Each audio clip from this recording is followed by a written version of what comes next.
ನಟ ದರ್ಶನ್ ಅವರು ತಮ್ಮ ಬೆನ್ನು ನೋವಿಗೆ ಸಂಬಂಧಪಟ್ಟಂತೆ ಚಿಕಿತ್ಸೆ ಪಡೆದುಕೊಳ್ತಾ ಇದ್ರೂ ಕೂಡ ಅವರ ಬೆನ್ನು ನೋವಿನ ಸಮಸ್ಯೆ ಹೆಚ್ಚಳವಾಗ್ತಾನೆ ಹೋಗ್ತಿದೆ. ನಟ ದರ್ಶನ್ಗೆ ಬೆನ್ನು ನೋವು ಮತ್ತಷ್ಟು ಹೆಚ್ಚಾಗುತ್ತಲೇ ಇದೆ. ಕೊನೆಗೂ ಇದೀಗ ದಾಸ ಸರ್ಜರಿಗೆ ಒಪ್ಪಿಗೆ ಕೊಟ್ಟಿದ್ದಾರೆ. ಬೆನ್ನು ನೋವು ತೀವ್ರವಾಗ್ತಾ ಇದೆ, ಸಾಕು ಈ ನೋವಿನಿಂದ ಮುಕ್ತಿ ಕೊಡಿ ಅಂತ ದರ್ಶನ್ ಅವರು ಈಗ ಬೆನ್ನು ನೋವಿನ ಸರ್ಜರಿಗೆ ಒಪ್ಪಿಗೆಯನ್ನು ಕೊಟ್ಟಿದ್ದಾರೆ. ಬಿಜಿಎಸ್ ಆಸ್ಪತ್ರೆಯಲ್ಲಿ ಸರ್ಜರಿ ಮಾಡೋದಕ್ಕೆ ದಾಸ ಗ್ರೀನ್ ಸಿಗ್ನಲ್ ಕೊಟ್ಟಿದ್ದಾರೆ. ದರ್ಶನ್ ಮತ್ತು ಅವರ ಪತ್ನಿ ವಿಜಯಲಕ್ಷ್ಮಿ ಜೊತೆಯಲ್ಲಿ ವೈದ್ಯರ ಜೊತೆ ಚರ್ಚೆ ಮಾಡಿದ್ದಾರೆ. ಸರ್ಜರಿಗೆ ಸಂಬಂಧಪಟ್ಟಂತೆ ದರ್ಶನ್ ಅವರು ತಮ್ಮ ಪತ್ನಿ ಜೊತೆಗೂಡಿ ವೈದ್ಯರ ಜೊತೆಯಲ್ಲಿ ಚರ್ಚೆ ಮಾಡಿದ್ದಾರೆ.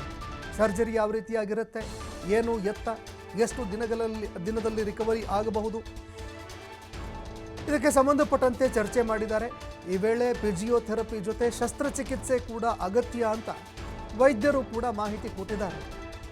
ಕೇವಲ ಫಿಸಿಯೋಥೆರಪಿ ಮಾಡಿಸ್ಕೊಂಡ್ರೆ ಬೆನ್ನು ನೋವು ಸಂಪೂರ್ಣವಾಗಿ ಗುಣಮುಖ ಆಗೋದಿಲ್ಲ. ಬೆನ್ನು ನೋವಿನಿಂದ ನೀವು ಸಂಪೂರ್ಣವಾಗಿ ಗುಣಮುಖ ಆಗೋದಕ್ಕಾಗಲ್ಲ. ಹೀಗಾಗಿ ಶಸ್ತ್ರಚಿಕಿತ್ಸೆ ಮಾಡಿಸ್ಕೊಳ್ಳೇಬೇಕು ಅಂತ ವೈದ್ಯರು ಸಲಹೆ ಕೊಟ್ಟರು. ದರ್ಶನ್ಗೆ ಚಿಕಿತ್ಸೆಯನ್ನು ನೀಡ್ತಾ ಇರುವಂತಹ ವೈದ್ಯ ಡಾಕ್ಟರ್ ನವೀನ್ ಅಪ್ಪಾಜಿಗೌಡ ತಂಡ ದರ್ಶನ್ ಅವರಿಗೆ ಮನವರಿಕೆ ಕೂಡ ಮಾಡಿಕೊಟ್ಟಿದೆ. ಇಲ್ಲ, ನೀವು ಸರ್ಜರಿಗೆ ಒಳಪಡಲೇಬೇಕು, ಫಿಸಿಯೋಥೆರಪಿ ಮಾಡಿಸ್ಕೊಂಡ್ರೆ ಈ ನೋವು ಸ್ವಲ್ಪ ಕಡಿಮೆ ಆಗುತ್ತೆ, ಮತ್ತೆ ಬರುತ್ತೆ, ಮತ್ತೆ ಉಲ್ಬಣ ಆಗುತ್ತೆ. ಹೀಗಾಗಿ ಶಸ್ತ್ರಚಿಕಿತ್ಸೆ ಮಾಡಿಸ್ಕೊಳ್ಳೇಬೇಕು ಅಂತ ಮನವರಿಕೆ ಮಾಡಿದ್ದಾರೆ. ಶಸ್ತ್ರಚಿಕಿತ್ಸೆ ಮೂಲಕವೇ ದರ್ಶನ್ಗೆ ಉಲ್ಬಣ ಆಗಿರುವಂತಹ ಬೆನ್ನು ನೋವಿಗೆ ಪರಿಹಾರ ಆಗತ್ತೆ.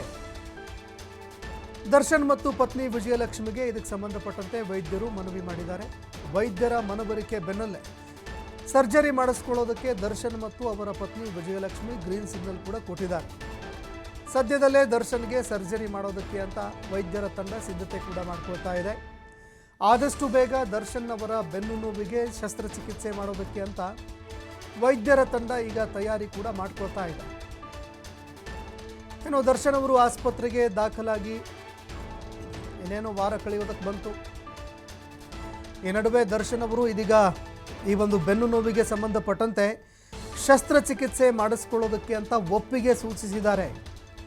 ಇನ್ನು ಪ್ರಾಥಮಿಕವಾಗಿ ಅವರು ಆಸ್ಪತ್ರೆಗೆ ದಾಖಲಾದ ಬಳಿಕ ಹಲವಾರು ಟೆಸ್ಟ್ಗಳನ್ನು ಕೂಡ ಮಾಡಲಾಗಿತ್ತು. MRI, CT ಸ್ಕ್ಯಾನ್ ಎಲ್ಲವೂ ಕೂಡ ಆಯಿತು. ಎಲ್ಲ ಪರೀಕ್ಷೆಗಳನ್ನು ನಡೆಸಿದಂತಹ ವೈದ್ಯರ ತಂಡ ಇದಕ್ಕೆ ಸಂಬಂಧಪಟ್ಟಂತೆ ಒಂದು ವರದಿ ಕೂಡ ಸಿದ್ಧಪಡಿಸಿತ್ತು. ದರ್ಶನ್ ಅವರ ಆರೋಗ್ಯಕ್ಕೆ ಸಂಬಂಧಪಟ್ಟಂತೆ ಒಂದು ವರದಿಯನ್ನು ಸಿದ್ಧಪಡಿಸಿ ಅದನ್ನು ಕೋರ್ಟ್ಗೂ ಕೂಡ ಸಬ್ಮಿಟ್ ಮಾಡಬೇಕಾಗಿತ್ತು. ಈಗಾಗಲೇ ಕೋರ್ಟ್ಗೆ ಆ ವರದಿಯನ್ನು ಹಾಜರುಪಡಿಸಲಾಗಿದೆ. ಇನ್ನು ಮತ್ತೊಂದೆಡೆಯಲ್ಲಿ ದರ್ಶನ್ ಅವರ ಶಸ್ತ್ರಚಿಕಿತ್ಸೆಗೆ ಸಂಬಂಧಪಟ್ಟಂತೆ ಈಗ ದರ್ಶನ್ ಶಸ್ತ್ರಚಿಕಿತ್ಸೆಗೆ ಒಪ್ಪಿಗೆ ಸೂಚಿಸಿದ್ದಾರೆ. ಈ ಬಗ್ಗೆ ಮತ್ತಷ್ಟು ಮಾಹಿತಿ ಕೊಡ್ತಾರೆ ಪ್ರತಿನಿಧಿ ಸಂತೋಷ್ ಪಟೇಲ್ ಫೋನ್ ಸಂಪರ್ಕದಲ್ಲಿ ಜಾಯ್ನ್ ಆಗಿದ್ದಾರೆ. ಸಂತೋಷ್, ಮಧ್ಯಂತರ ಜಾಮೀನಿನ ಮೇಲೆ ಹೊರಗಡೆ ಇರುವಂತಹ ದರ್ಶನ್ ಬೆನ್ನು ನೋವಿಗೆ ಚಿಕಿತ್ಸೆಯನ್ನು ಪಡೆದುಕೊಳ್ತಾ ಇದ್ದಾರೆ. ಆದರೆ ಶಸ್ತ್ರಚಿಕಿತ್ಸೆ ಈವರೆಗೆ ಬೇಡ ಅಂತ ಹೇಳಿದ್ರು. ಕೊನೆಗೆ ದರ್ಶನ್ ಅವರು ಶಸ್ತ್ರಚಿಕಿತ್ಸೆ ಮಾಡಿಸ್ಕೊಳ್ಳೋದಕ್ಕೆ ಒಪ್ಪಿಗೆ ಸೂಚಿಸಿದ್ದಾರೆ. ಏನೆಲ್ಲ ಚರ್ಚೆ ಮಾಡಿದ್ರು ವೈದ್ಯರ ಜೊತೆಯಲ್ಲಿ, ಅದೇ ರೀತಿ ದರ್ಶನ್ ಅವರ ಶಸ್ತ್ರಚಿಕಿತ್ಸೆ ಯಾವಾಗ ಆರಂಭ ಆಗತ್ತೆ, ಮುಂದಿನ ಅವರ ಆರೋಗ್ಯಕ್ಕೆ ಸಂಬಂಧಪಟ್ಟಂತೆ ಏನೆಲ್ಲ ಅಪ್ಡೇಟ್ಸ್ಗಳು ಅವೈಲಬಲ್ ಆಗಿದೆ ಅಂತ?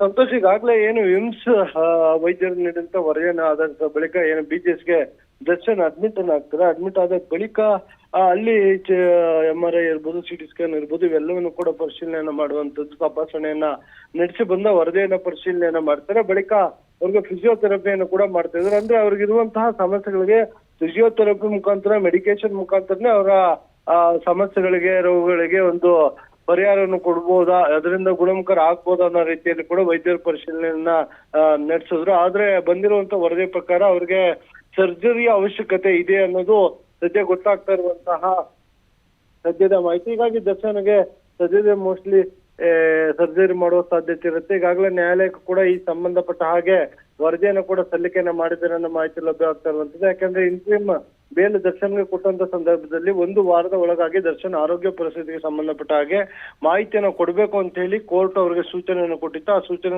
ಮೇರೆಗೆ ಅವರು 1 ವಾರದ ಒಳಗೆ ಈಗಾಗಲೇ ವರದಿಯನ್ನು ಕೂಡ ಸಲ್ಲಿಕೆಯನ್ನ ಮಾಡಿರುವಂತದ್ದು. ಸೊ ಇದಾದ ನಂತರ ಏನು ಅವರಿಗೆ ಸರ್ಜರಿಯನ್ನೇ ಮಾಡ್ಬೇಕನ್ನೋದಕ್ಕೆ ನಿಖರವಾದ ಕಾರಣಗಳನ್ನು ಕೂಡ ಅವರು ಅದರಲ್ಲಿ ತಿಳಿಸಿರ್ತಾರೆ. ಸೊ ಮುಂದೆ ಯಾವಾಗ ದರ್ಶನ್ಗೆ ಸರ್ಜರಿ ಮಾಡಬೇಕು ಸೊ ಏನು ಅನ್ನೋದ್ರ ಬಗ್ಗೆ ಇನ್ನ ಆ ವೈದ್ಯರ ತಂಡ ಒಂದು ನಿರ್ಧಾರವನ್ನ ಮಾಡ್ಬೇಕಾಗತ್ತೆ.